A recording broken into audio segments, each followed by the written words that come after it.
नमस्कार, मी हिमांगी सुरेश नांदे मोरपंखच्या या आजच्या भागामध्ये तुम्हा सर्वांचे मनापासून स्वागत करते।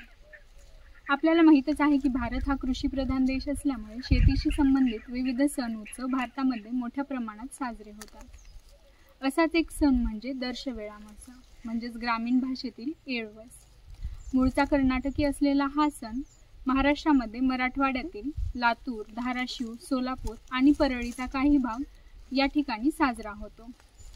हा सण मार्गशीर्ष महिन्यात येणारी अमावस्या म्हणजेच पेरणीनंतर येणारी 7वी अमावस्या या दिवशी भरपूर ठिकाणी साजरा होतो आणि काही गावांमध्ये म्हणजे 7.5 गाव असे आहेत की त्या गावामध्ये मकर संक्रांती या दिवशी हा सण साजरा केला जातो।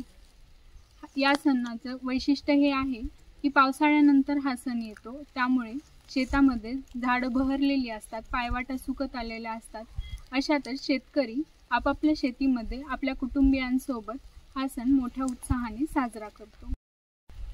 पूर्वी प्रत्येक जण मोठमोठाली टोपले घेऊन तसेच काही जण बैलगाड्यांचा वापर करून शेतामध्ये भोजनाचे साहित्य आणि पूजेचे साहित्य घेऊन येत असत। आता सोयीप्रमाणे वाहनांचा वापरही केला जातो। शेताकडे आल्यानंतर एका झाडाखाली कडब्याची म्हणजेच वाळलेल्या ज्वारीच्या धाटांच्या 5 पेंड्या करून खोप बांधतात आणि गुलाबी शालीने ते सर्व एकत्रित बांधतात। त्या झाडाखाली दगडांचे काही ठिकाणी मातीने पांडव करून त्यांना चुन्याने रंगवले जाते। तसेच बाजूला आळंदे म्हणजेच एक लहान बिंदकी, धाराशिव भागात याला सांजमोरवा असेही म्हणतात, आणि त्यावर झाकायला एक येळणी, यालाही चुन्याने आणि कुंकवाने रंगून पूजा करायला ठेवतात। आणि समोर केळीचे पाने किंवा एरंडाची पाने किंवा सारून त्यावर इतर पूजेचे सामान व नैवेद्य ठेवला जातो।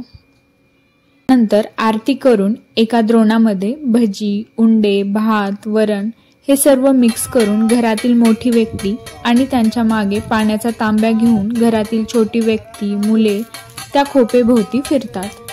फिरत असताना चौर चौर चांगभलं, हर हर महादेव, पाऊस आला घरला चलो किंवा प्रत्येक भागाप्रमाणे वेगवेगळे, जसे लातूरमध्ये ओलगे ओलगे सालम पोलगे, तसेच काही भागात हर हर महादेव, हर भगत राजो हर भलं, काळ्या आईचे चांग भलं असे वेगवेगळे प्रकार म्हणतात। आणि द्रोणातील काला आणि पाणी बाजूने शिंपडले जाते। तसेच म्हसोबा, विहिरीची मशीन इत्यादींची पूजा होते। पूजा झाल्यानंतर घरातील सर्व मंडळी तसेच नातेवाईक, मित्रपरिवार एकत्र येऊन जेवायला बसतात। ज्यांच्याकडे शेती नाही त्यांनाही आग्रहाने जेवण्यासाठी बोलवले जाते। घरातील सर्व स्त्रिया आदल्या दिवशी जागून सर्व स्वयंपाक बनवतात। त्यामध्ये बाजरी ऊर्जा देते म्हणून बाजरीचे पीठ उकडून उंडे बनवतात। तसेच गुळ उष्ण असतो म्हणून गुळ व तिळाची पोळी, शेंगदाण्याचे लाडू, गुळ आणि गव्हाची खीर, तसेच वेगवेगळ्या भाज्या एकत्रित करून जी भाजी बनवतात तिला भजी म्हटले जाते। लातूर भागात या भजीमध्ये डाळीचे पीठ घातले जाते। तसेच वरण भात आणि हे सर्व पदार्थ पचण्यासाठी ज्वारीचे पीठ रात्रभर ताकात मुरवून त्यापासून तयार केलेले आंबील म्हणजे जणू स्वर्गच। प्रत्येक भागामध्ये यामध्येही थोडाफार बदल असावा। सर्व काही उरकल्यानंतर सर्वजण थोडा वेळ आराम करतात। मुले रानमेवा गोळा करण्यात आणि खेळण्यामध्ये मग्न असतात आणि संध्याकाळी सर्व उरकून छोट्या भांड्यामध्ये दूध ठेवून आणि खाली आग लावून ते दूध उतू घालतात। दुधामध्ये काही भागामध्ये शेवया, काही भागात तांदूळही टाकले जाते आणि हे दूध जिकडे उतू जाईल तिकडे जास्त उत्पन्न निघेल असे समजले जाते।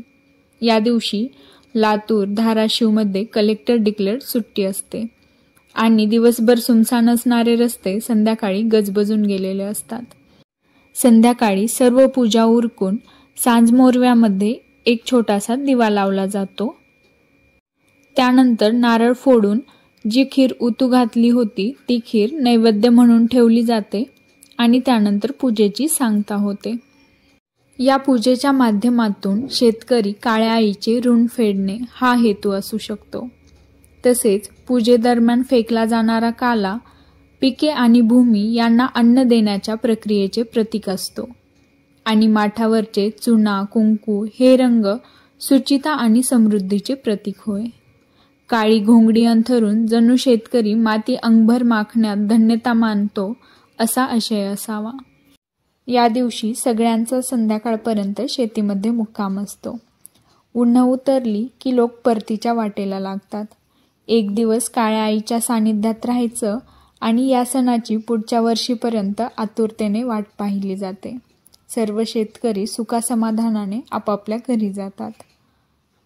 तर अशा पद्धतीने हा दर्शवेळा अमावस्या हा सण मराठवाड्यातील लातूर, धाराशिव, सोलापूर या भागांमध्ये मोठ्या उत्साहाने साजरा होतो.